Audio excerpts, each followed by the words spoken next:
Greetings, YouTube. The doctor is in. Dr. Urias Papers here, coming at you with another commentary on Dungeons and Dragons. And today we are going to talk about the 2024 version of Enhance Ability.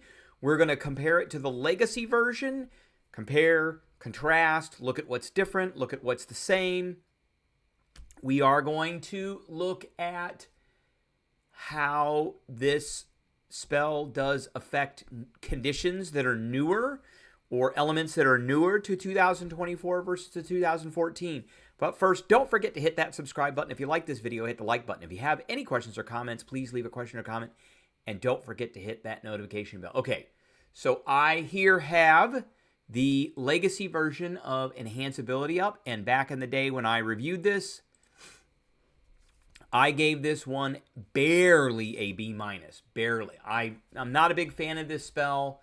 I know that I've seen Critical Role use it a lot, but I think there are better uses of a second level spell slot. This does have its uses. They are there, don't get me wrong, but I just don't think it is something that is one that I'm going to cast every combat. Two, it's going to take a slot, so it's not the easiest thing to maintain.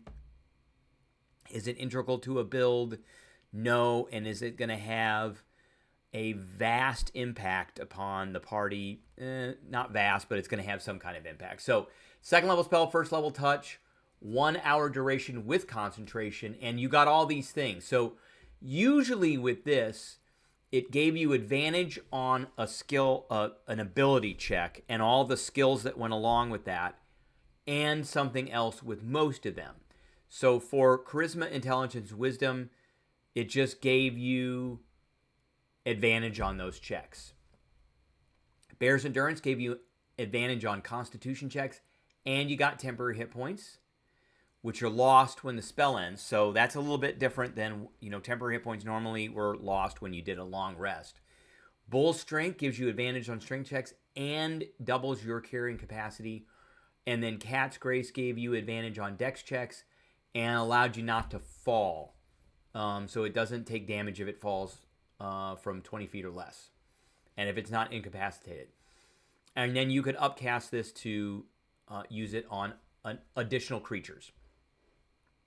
Usable by bards, clerics, druids, sorcerers, artificers, and Oath of Glory paladins. So that was the Legacy version. And again, I think in that video I asked, how can you use this in combat? I mean, the big one is Cat's Grace or Bull Strength. And if you don't know where those come from, Bear's Endurance, Bull Strength, Cat's Grace, Eagle Splendor, Fox's Cunning, Owl's Wisdom, those are carryovers from 3rd edition that you could cast, and this is why I was a little bit disappointed in this spell. So you could cast these particular spells, and I think they gave a +4 to the ability score. So if you cast Bull Strength on somebody, then they did 2 more extra damage, they got a +2 to hit, and they got an extra +2 to strength checks. If you cast Bear's Endurance on somebody, they got +2 to their I think an extra +2 bonus to their con. So it was a +4 to their con, which also counted towards saving throws. And if you did if you did, I think it was Owl's Wisdom. Maybe it was Owl's Wisdom or Cat's Grace. Definitely Cat's Grace. That added to reflex saves. Bear's Endurance added to fortitude saves. And I believe it was Owl's Wisdom added to will saves, because there's only 3 saves in 3rd edition. And then Bull Strength added to damage and to hit. Charisma checks, that was a little less useful in 3rd edition. But that was kind of the premise behind those particular names. They're carryovers from 3rd edition. All right, so let's look at the new Enhance Ability spell from 2024.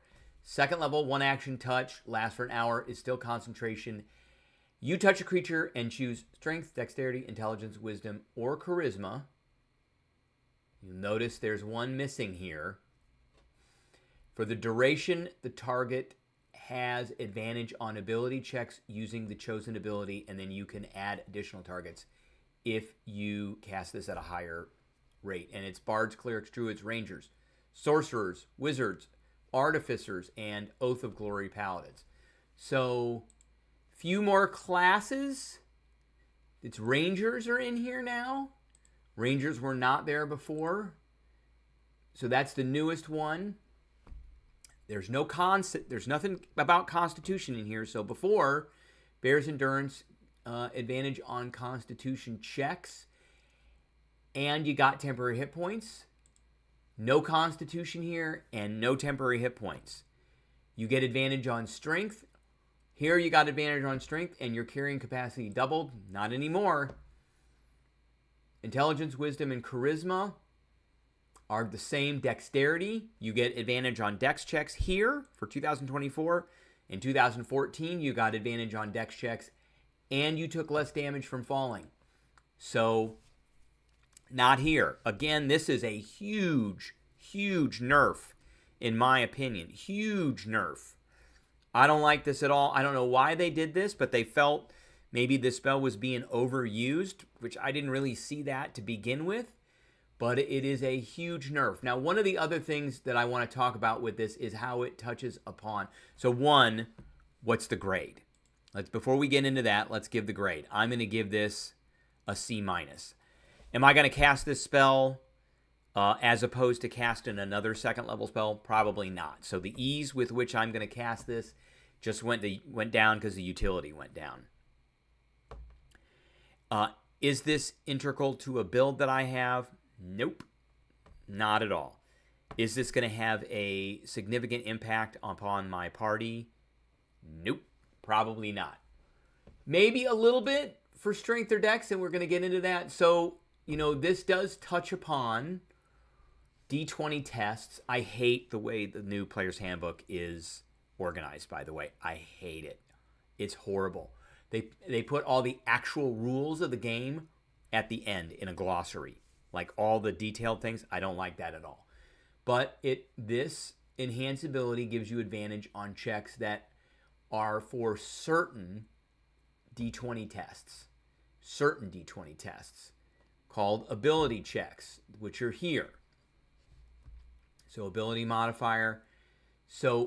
And what we're going to talk about here is proficiency and the list of skills. So these are all ability checks. So if you gave somebody wisdom, then they would get an advantage on wisdom. If you gave somebody dex, they would get advantage on stealth. If you gave somebody intelligence, they would get advantage on nature. Strength, advantage on athletics. Each one of these has, its own use within the game. I would say for combat, strength is probably the most important, followed by dexterity. So strength is going to do things like athletics. Dexterity is going to do things like acrobatics. Now, and why do I say that? Because of grappling. It's all about the grappling. So if you get the grapple, so if somebody tries to grapple you, then you get a saving throw.